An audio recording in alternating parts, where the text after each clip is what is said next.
So I'd like to welcome everybody today to our Tree Lines, ArborGen Tree Lines webinar. I'm your host, Paul Jeffries, and I would like to welcome all of the attendees that have come on to join us for our topic today.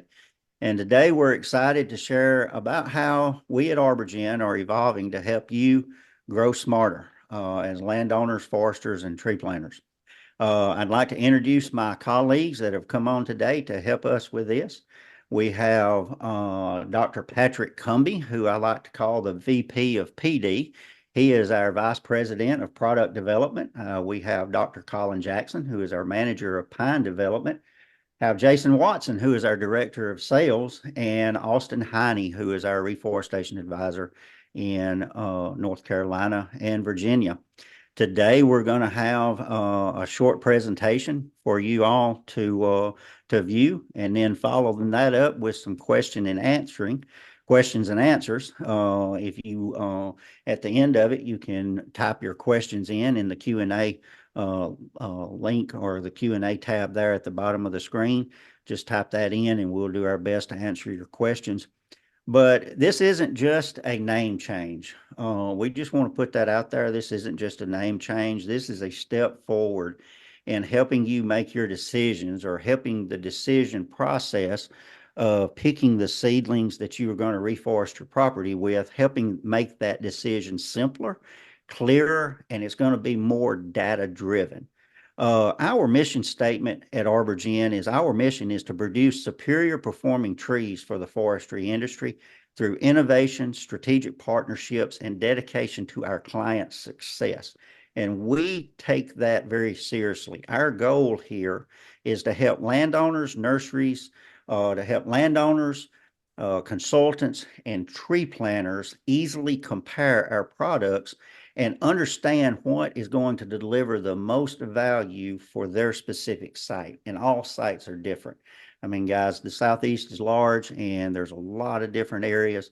So you've really got to put your homework in, and when you pick that, make that decision.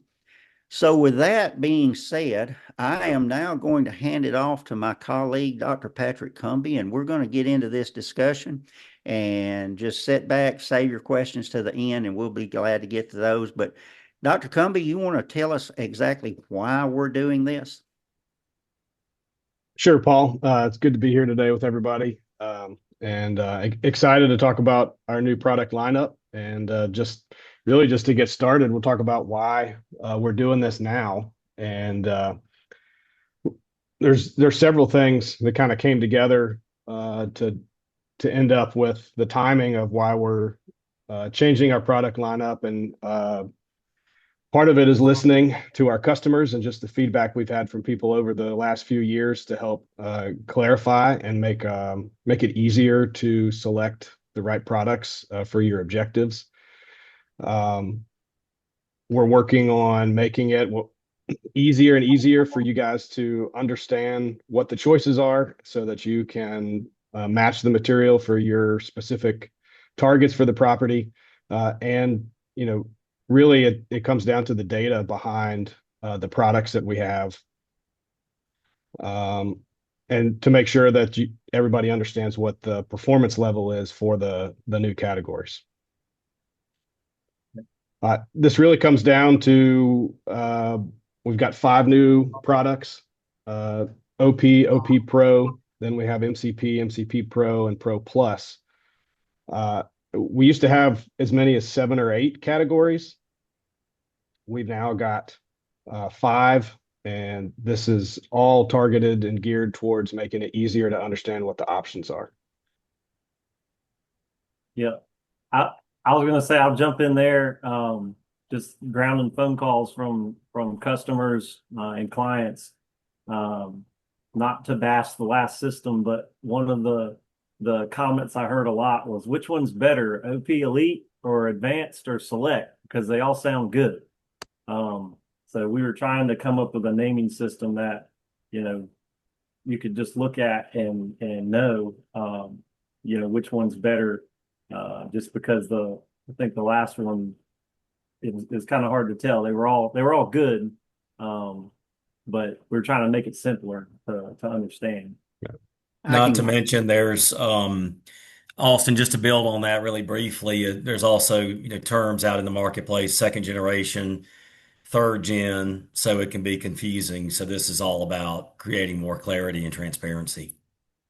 yeah, guys, I've been doing this for 11 years now. And from the time I started, I would always hear comments about y'all have too many categories. And like Jason said there, I've heard people say, oh, it's too confusing. And like Austin said, I would be talking to a landowner or a consultant and trying to explain to them, and they'd say, "Well, I want to go with that one," and you'd have to say, "Well, wait, there's one above that," and you just get bogged down in all the names and everything. So let's move on and talk about these individual categories and exactly what they are going to. You can what the category is going to consist of. Sure. So looking at our OP, open pollinated products, we've got a base product with OP, and so that's going to give us a standard reliable performance. This is going to be a tree that's got a family that's got a basic level of volume gain and disease resistance. And so it's going to give some flexibility, but it's really geared towards a traditional multiple thinning regime with pulpwood coming out with the thinnings and producing some saw timber at the end. Right. That's going to be good for those areas that still have the pulpwood market. Yep. And then moving above that is OP Pro. And so this is going to be our best open pollinated families that are really geared towards improving the productivity level with some improvement in stem quality and rust resistance compared to the OP families. So we're going to just have the two open pollinated categories, correct? That's right. So this is really geared towards, those best OP families are in that pro category. It's a pretty straightforward choice. If you want that higher level of OP, then you're going to want to go with OP Pro. As compared to when we had three open pollinated categories. And so now we're lowering that down to two. And then we jump into the next, we get into the MCP. Yeah, so if you're looking for increased saw timber production, we're going to go on to MCP, MCP Pro, and Pro Plus. And those names also, we're intentionally extending those as you go up in performance so that you're not going to be confused with the Advanced Selector Elite that you're seeing MCP. Then you can go to the Pro level, or you can go to the top at Pro Plus. And so all three of these categories of MCP are going to offer you an improvement in saw timber potential and growth. The Pro level and then the Pro Plus, you're increasing those superior combinations for greater returns and greater yields. So for the listeners out there that may not be familiar, I'd like to back up here just a little bit and give a little bit of clarity. For those of you that may not be familiar with the name OP or MCP, when we say that, we're talking about open pollinated, where we know the mother's pedigree, but we do not control the pollination. And our MCP stands for mass control pollinated, where we have put a lot of work and time into actually pollinating the flowers. And those are full siblings where we know the mother and the father of it.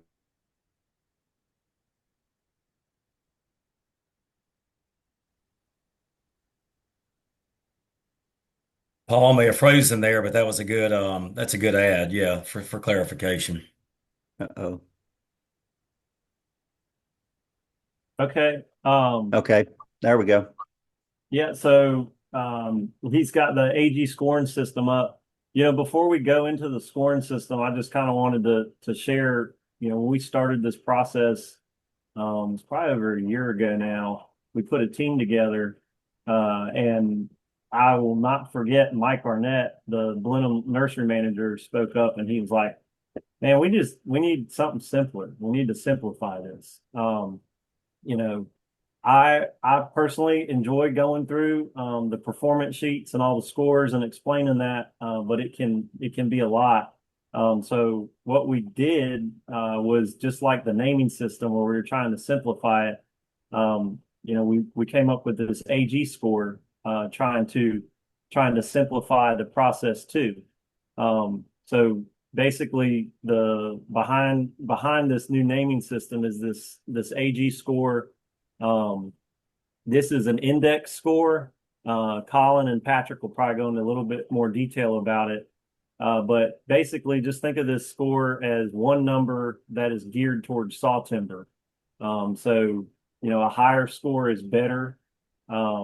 This AG score, it's combining ArborGen's internal trials with the trials from the co-ops. So it's combining all this data together and then creating the index score.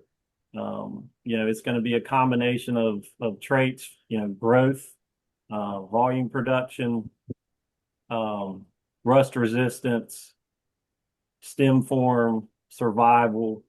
There they come in. But yeah, and I wanted to mention this, sometimes I'm working with clients and they really want to focus in on one trait. And we can do that still. We can go in and, you really care about rust resistance. We can go identify the family that's going to be best for your site, if that's a major concern that you have. But overall, we created this AG score to just have one number that was, an indicator for how much saw timber is going to be produced. We're about to go into the details with this, but that one score is now tied to tons per acre, and then return per acre. One way to show this score. So we put an example up here. This is from data from some block plot trials in South Carolina. But we've got our open pollinated on the left, and then an example of an MCP Pro Plus on the right. The MCP Pro Plus, I think it probably in the coastal population is going to have a score around 100, where this open pollinated on the left is going to be around 60. And I think this is a good visual representation of this, kind of like a heat map, where those red cells are trees that have died, and the yellow are classified as pulpwood because they probably have a defect in them. But we just wanted to try to show this score and how it can come to life in a stand. That stand on the left, even if you thin it, there's going to be holes in that where you've got multiple dead trees in a row. Whereas this one on the right with the MCP Pro Plus, you've got more flexibility, and you're going to have a whole lot more green cells, which is saw timber or chip and saw in a return to you down the road. But again, we wanted it where you can just look at this AG score, this one number, and tie it to, something like this, like a map like this, for what returns you can expect. I like that term you used there, Austin. You said flexibility, and how this gives landowners the flexibility to make the decisions on what's going to create the highest value for their return.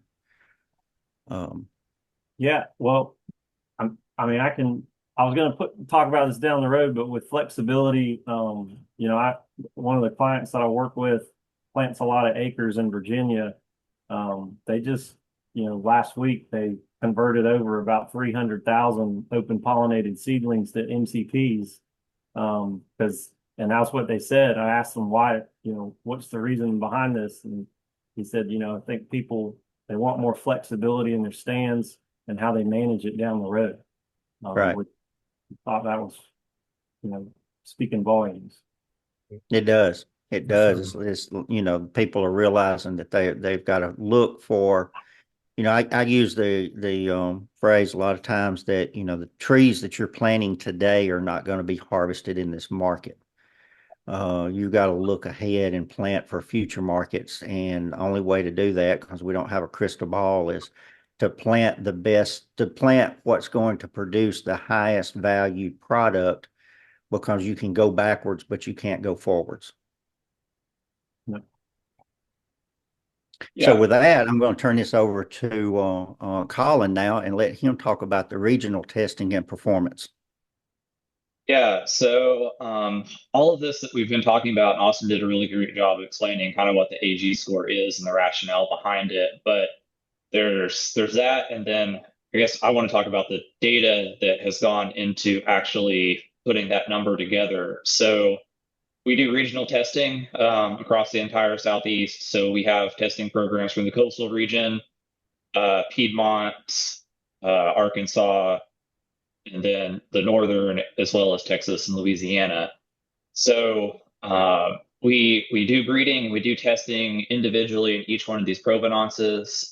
We have a set of internal trials as well as the cooperative trials that we work with. And each year we measure somewhere between 40 and 50,000 trees. So we have a really robust data set that's come from the last 15 years of internal trials and co-op work. So this is we have this really great resource. So the question was, how do we put this in a package that actually is informative for the landowner? Because we have lots of things with gains, and but what does a 10% straightness gain actually mean to me? So we took all these data sets, we combined them together. So the co-op foundational co-op data, as well as our internal trials, and basically combined those to give a more complete data set, a more robust data set to basically inform landowner decisions in a more accurate way. So yeah, I mean, I think we have this really robust data set and this really, really useful tool. So I think this is a great way to look at it. So each one of these provenances, as we go in and look at it, will have individual assumptions that were made, and we base the product classes based off of those regional data sets. So Wow, that's Yeah, great. That's great, Colin. Colin's done a lot of work putting this score together, and I think it's it doesn't replace the individual trait scores that we have. That's still going to be available, but it's a way to try to communicate the overall value of the family so that you can look at that ArborGen score, AG score, and know, when it gets above, say, 75 or 80 points, you're looking at a family that's really got a strong combination of trait performance. And it may be hard to translate what the individual trait score is on what's a 10% gain in rust resistance, or 10 or 20 or 30% gain in straightness. How does that translate? And so that's what we've done with the AG score, is to put that into a single number, and then also modeled out what the value would be with a set of assumptions into a stand. But you can then compare the different categories on what they're going to produce. So, Patrick, that brings it to me to another point I'd like to talk about. What is actually these scores? What are they going to look like? Now with the old system, you have a number with three letters behind it for quality traits. What are these scores going to look like? Yeah, well, as we've been talking about, it's a single number. I think Colin's probably the best person to describe that, but it is going to move towards just a single composite value with those traits. yeah, so the AG score is a weighted index of all of our core traits. So we have productivity, straightness, rust, forking, and we basically assigned weights to those individual trait performance from our test data. About half of it is in productivity, and about half of it is in stem form and disease resistance. So previously, a lot of the focus has been just on volume, but volume is great. But if you don't have the higher product class mix, it doesn't quite deliver the same value. So we took these individual traits based off the weighted index, made that into a single number. And as far as reporting, the AG score is going to be, the one that we're basing our products off of, and kind of like the culmination of it is like, okay, as it gets higher, it gets better, but we're still going to be able to show you what the individual trait performance is for each of those. So the way we're kind of envisioning this is you have your overall metric in the AG score, and then we'll have the individual traits reported as well to show where that falls out in the population. So if you're in a really high rust area and you want something that's the best of the best will be able to show that to you. Or if you're just wanting something that grows gangbusters and you're less focused on forking or straightness, then you'll be able to make those decisions based off of the individual traits. So I think it gives a added level of transparency where it's like, okay, yes, this is what's going to deliver you the best product mix, but for your individual traits based off of what you want, we're going to be able to show that to you too, and you can pick from within that. So it gives kind of an extra level of context to families and information. Yeah. And here's the example. And if let Jason handle this part here and talk about these, the individual sheets. Yeah, sure, Paul. So, so with this rollout and producing more, and as we've kind of, I think the recurring theme has been we're presenting more and more information to get to even better clarity, and transparency.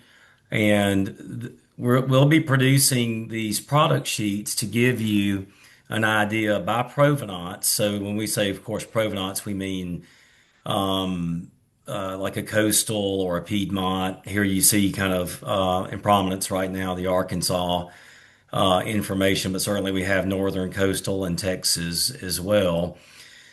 But just to kind of mention a few of the features of the sheet, you've got things that we've always, and Patrick kind of alluded to this a minute ago when we were talking about in percentages. In this case, like productivity or volume gain is listed. But I think it's also one of the really cool things that you'll be able to kind of look at and zoom in on each category is the saw timber potential. And with our evolving timber markets, Colin did a great job of just describing that too in that composite score. This is heavily weighting not only the growth, but putting a lot of emphasis. You'll hear us kind of say this over and over again, the saw timber potential. And, this all goes hand in hand with that optionality for landowners. So, I know what Paul was trying to say earlier too, or was mentioning earlier, is that, you know, we're trying to help landowners set up their rotations to maximize the options that they have. You can, Paul did a good job too. We always talk about the crystal ball in forestry. We're planting seedlings today that are going to, be harvested in tomorrow's markets. But we can always take that like a tree that makes saw timber. If we get good pulpwood prices again, we can always, sell that for pulpwood. But the reverse is not true. You got to have a log to make a log that's going to produce lumber. One of the really neat things, I know we had a nursery manager mention, a lot of times a farmer just likes to look at yield. I listen to RFD radio sometimes, and every commercial is about total total yield. That's what speaks to people. And of course, every regime that you do on your own land is going to be a little bit different, but we also provide another metric here that's like total tons per acre. And of course, that becomes even more important when more of those tons are in saw timber. That's crucial. And again, there's our old friend, the ArborGen score that we've been talking about, that is listed for each of those categories as well. I'll make a footnote here at that last column that shows the dollars per acre. That's actually in the financial metric used there is bare land value. Some people call it land expectation or soil expectation value, but it's a derivation of like net present value, but it's on perpetual rotations. But what it allows you to do is incorporate all of the cost and the revenues over the course of the rotation and discount those back to year zero so that you can compare each one of those on an even. It's just a really good way to compare those and see what the results are. But it gives you kind of it also gives you it optimizes the values for hitting the highest revenue in that rotation. And you can do it with different ages too with bare land value. So I think that explains everything So on that's product sheets. But I will tell you this is And I think Paul would agree with me here is one of the things to remember is our reforestation advisors are here to help go through this with you. Right. And this information is also going to be contained within our updated website as well. Right. So And that, the dollars at clear cut there, Jason, that you were talking about, that's really for the landowner to look at and say, okay, I want to reap this for my investment that I've put into my reforestation. And it's really the basis for what those decisions should be made with that number. Um, I am having some technical difficulty here. Thank you, Mackenzie. yeah, hey, no worries. And sometimes people will they'll ask me, what do you love most about, what you do? And I think the most gratifying part of what we do at ArborGen is, we're all foresters, Mhm. backgrounds, education, and different disciplines of forestry. But I know one of the things that is really the best is when a customer calls you and says, "Hey, you've got to come and look at these trees." Because we put so much into listening to their goals and their objectives, and then talking through a plan with them, and then seeing that plan realized. There's really, I don't think there's any greater satisfaction than that, than seeing it materialize into a really thriving forest. Here, Perry Clement's one of our really good partners from down in southwestern Georgia. Is a guy he gets really excited about seeing those kind of results, and as you can see in his comments there, Right, yeah, right. along with David Hall, and who's actually also in my hometown of Meridian, Mississippi, with Hall Timberlands. It been a partner of ours for a very long time, and what's really neat, and also the same with Perry. Likewise with Perry, David has put out a lot of different MCP categories on his land in the past, and seeing those come to fruition is a lot of fun, especially with somebody like Hall Timberlands that has a dedicated mission to producing quality on their property. I'm glad you mentioned that there, Jason. And of course, going back to what I said when we first introduced and started the webinar, you mentioned how we have a lot in common with our partners. And going back to our mission as a company, we want to produce superior performing trees and for our partners. And when they succeed, we succeed. So that is just like can't drive that home enough to say, it is a partnership here. So with that, I would like to open it up to the question and answer section. And if you look at the bottom of your screen or where you're watching this webinar, there is a tab at the bottom that says question and answers and Q&A. If you would like to click on that and enter your questions with the panel that we have here, we'll be glad to entertain those, answer them as best we can, and give you feedback on anything that you might want more information about. I was gonna say while people are entering those, I was just gonna mention a question that got asked to me today. I already had a forestry consultant reach out and say, "Hey, I know this is the family I'm planting this year. What will that be for next year? What will that family be? I like this one." And that's something you mentioned, the reforestation advisors. If you have questions like that, please reach out to us. We can help tell you, that was an MCP Select, now it's going to be an MCP Pro. Right. So if there's a family you really like, we can help you with that. Austin, I had the same, similar question come to me from an individual in Mississippi, and after we had released this and started sending out the emails and posting it that we were going to be making this change, he contacted me and said, "Hey, I want the best families. I've planted the very best families I can plant. How is that going to compare in this new system? And are y'all changing your genetics, or are you just?" And I could comfort and confirm that no, we're not changing the genetics. It's just the names and the categories, and the very best families will be in the MCP Pro Plus.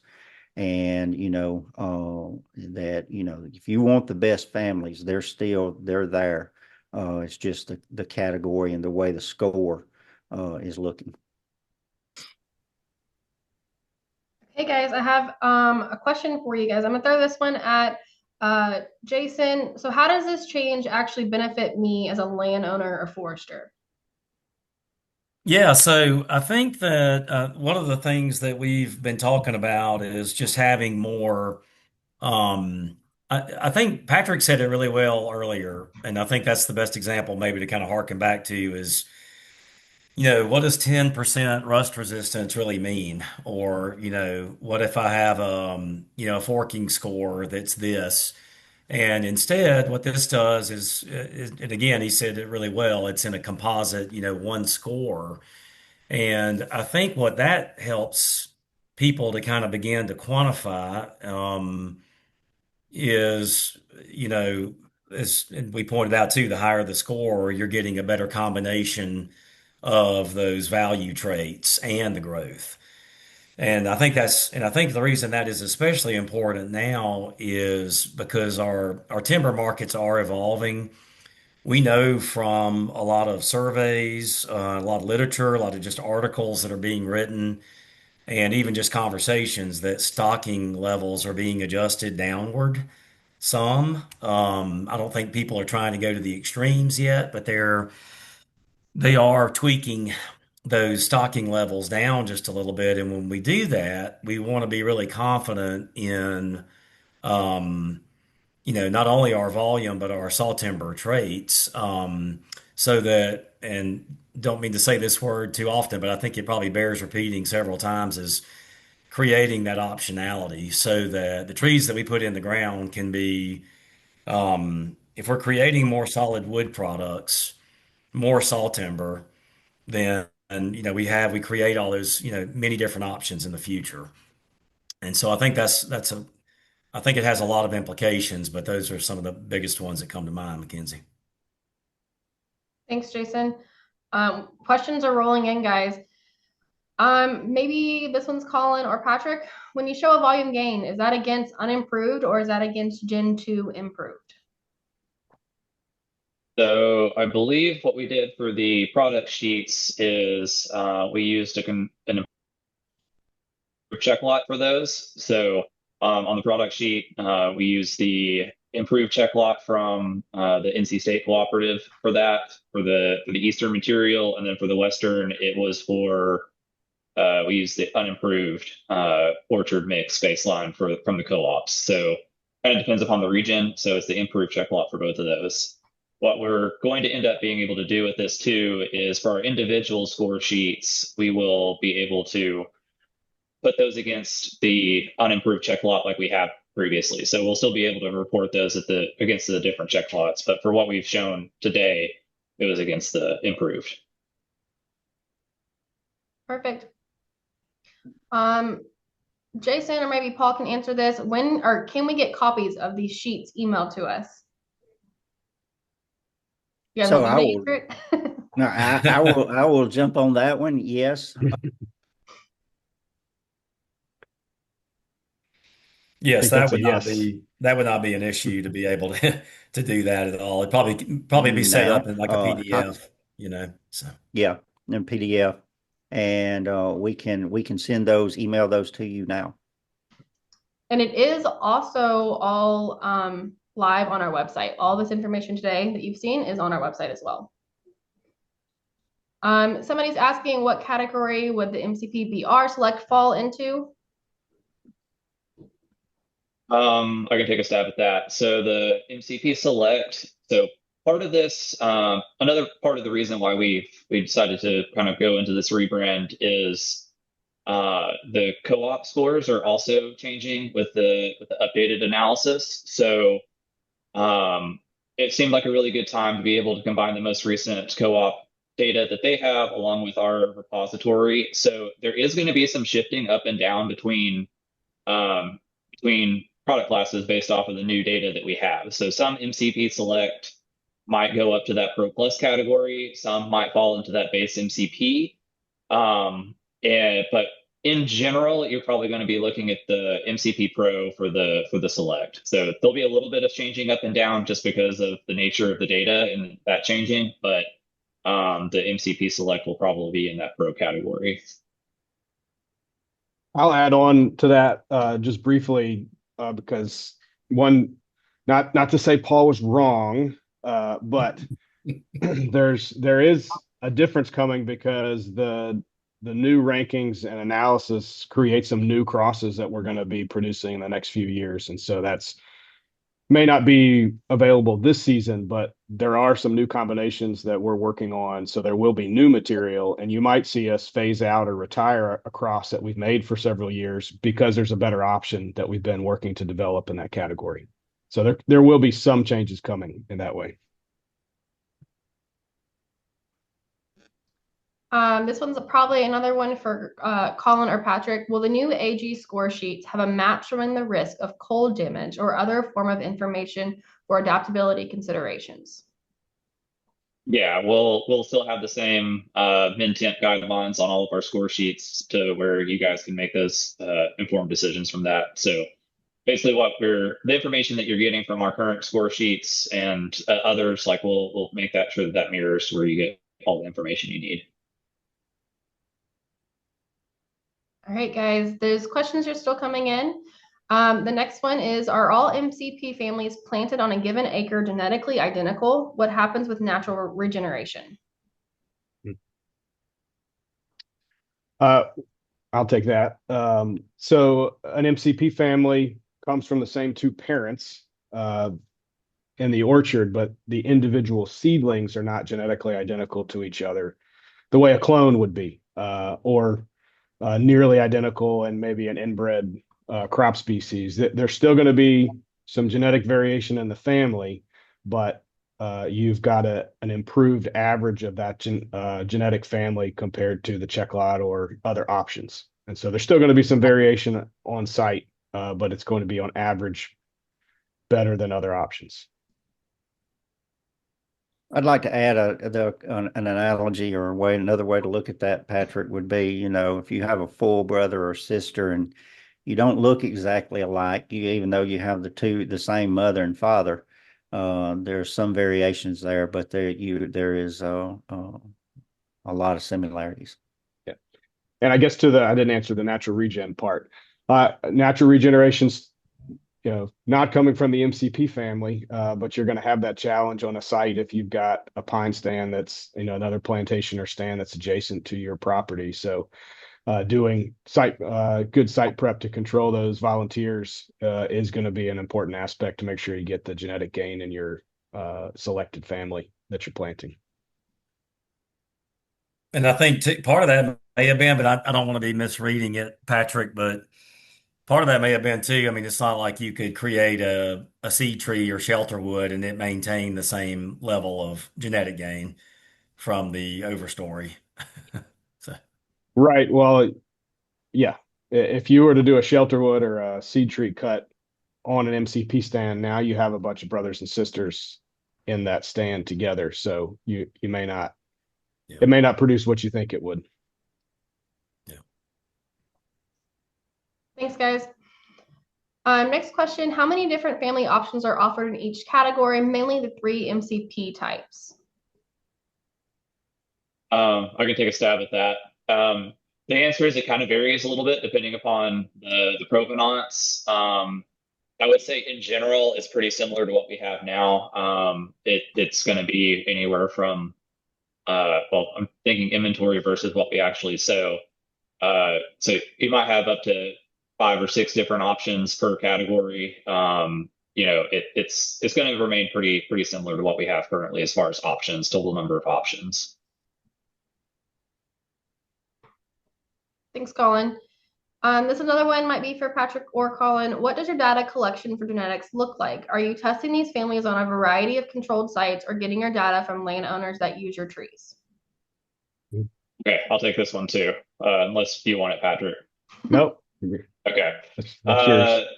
So all of our data comes, well, not all of it, but the overwhelming majority and everything that goes into this data set comes from our progeny test trials. So essentially what a progeny test is we have a bunch of candidate mothers and fathers, parents that we think will be good. We make crosses between those individuals and we plant their progeny out into the field.